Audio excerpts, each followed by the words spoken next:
નમસ્કાર મિત્રો, કેમ છો બધા? આજે તમારા માટે સુંદર મજાની એક વેલની માહિતી લઈ આવ્યો છું, તો ધ્યાનથી જોજો હો. આજે આપણે વાત કરવા જઈ રહ્યા છીએ એવા એક અદ્ભુત સુંદર અને ચમત્કારિક વેલ વિશે, જેને તમે કદાચ તમારા બગીચામાં કે ગામડાની વાડની આજુબાજુ ઉગતી જોઈ હશે. તેનું નામ છે સાયપ્રસ વેલ, કે જેને ઘણા લોકો ગણેશ વેલ અથવા સ્ટાર ગ્લોરી તરીકે પણ ઓળખે છે. આ એક એવી વેલ છે જે સૌનું ધ્યાન આકર્ષિત કરે છે. તેના નાજુક પીંછા જેવા પાંદડા અને નાના તારાકાર ફૂલો બગીચાને જીવંત બનાવી દે છે. સાયપ્રસ વેલનું વૈજ્ઞાનિક નામ છે આઇપોમિયા ક્વામોક્લેટ અને તે પ્રખ્યાત મોર્નિંગ ગ્લોરી કુટુંબની સભ્ય છે. આ એક વાર્ષિક વેલ એટલે કે એક જ સિઝનમાં ઉગે, ખીલે, બીજ આપે અને પછી સુકાઈ જાય.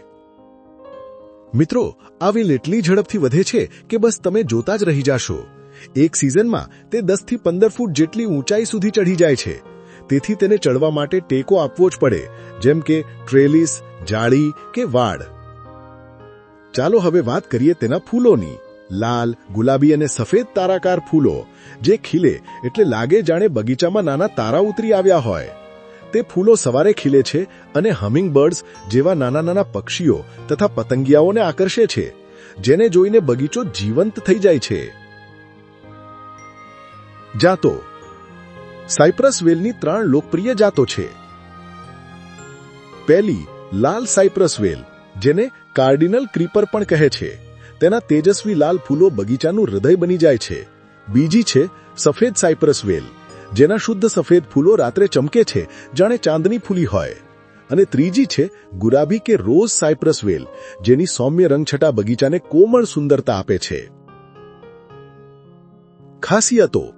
તે પતંગિયા અને હમિંગબર્ડને આકર્ષે છે, બીજમાંથી સરળતાથી ઉગાડી શકાય છે, ઓછા પાણી અને ઓછી દેખભાળમાં પણ સરસ ફૂલ આપે છે. બગીચા, ટેરેસ કે વાડને ઢાંકવા માટે અદ્ભુત છે. માવજત કેવી રીતે કરશો તો સાંભળો. સાયપ્રસ વેલને સૂર્યપ્રકાશ ખૂબ જ ગમે છે, તેથી તેને એવી જગ્યાએ ઉગાડો જ્યાં આખો દિવસ સૂરજની કિરણો મળે. જમીન વેલ ડ્રેન્ડ હોવી જોઈએ અને પાણી ત્યારે જ આપવું જ્યારે માટીનો ઉપરનો ભાગ સુકાઈ જાય. પાણી વધારે આપશો તો જમીન કાદો થઈ જશે, જે સાયપ્રસ વેલને પસંદ નથી. તેનો પ્રસર્જન મુખ્યત્વે બીજ દ્વારા થાય છે.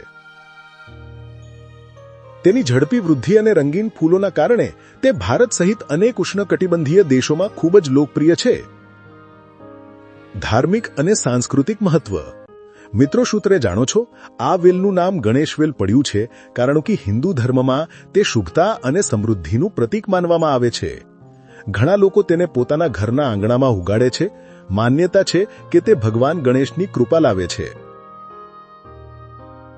ભારતના વિવિધ રાજ્યોમાં તેને અલગ નામોથી ઓળખવામાં આવે છે. મરાઠીમાં ગણેશ વેલ, તમિલમાં મૈલ માણિકમ અને મલયાલમમાં આકાશમુલ્લા. ફૂલોની ભાષામાં સાયપ્રસ વેલને પ્રેમ અને સ્નેહનું પ્રતીક માનવામાં આવે છે. પર્યાવરણીય મહત્વ.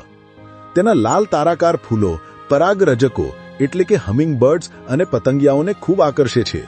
તેથી બગીચામાં જૈવ વિવિધતા એટલે કે બાયોડાયવર્સિટી જાળવવામાં મદદ મળે છે. ઝડપથી વધતી વેલ હોવાથી તે વર્ટિકલ ગાર્ડનિંગ માટે પણ ખૂબ ઉપયોગી છે. ઔષધીય ઉપયોગો.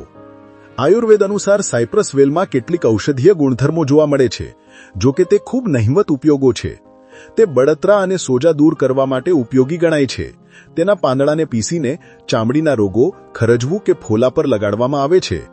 પરંપરાગત રીતે તેનો ઉપયોગ સ્ત્રીઓના કેટલાક વિકારો અને વાળની સમસ્યાઓમાં પણ થતો હોવાનું મનાય છે. જો કે હાનામાં મિત્રો, આવો કોઈ પણ ઉપયોગ કરતા પહેલા આયુર્વેદિક નિષ્ણાતની સલાહ લેવી જરૂરી છે. તો મિત્રો, સાયપ્રસ વેલ માત્ર એક સુંદર વેલ નથી, તે છે પ્રકૃતિની એક જીવંત કૃતિ. તે બગીચાને રંગો આપે છે, પર્યાવરણને જીવંત રાખે છે અને આપણા ઘરમાં સુંદરતા અને શુભતા લાવે છે. તો પછી શું વિચારો છો? તમારા બગીચામાં ગણેશ વેલ માટે ખૂણો તૈયાર કરો ને અને જુઓ કેવી રીતે તે તારા જેવી ખીલે છે. તો મિત્રો, આ હતી આપણા બગીચાના આ પ્રિય તારા ગણેશ વેલની સંપૂર્ણ માહિતી. આટલી સુંદર અને ઓછી માવજત માંગતી વેલ તમારા બગીચામાં હોય તો કેવું?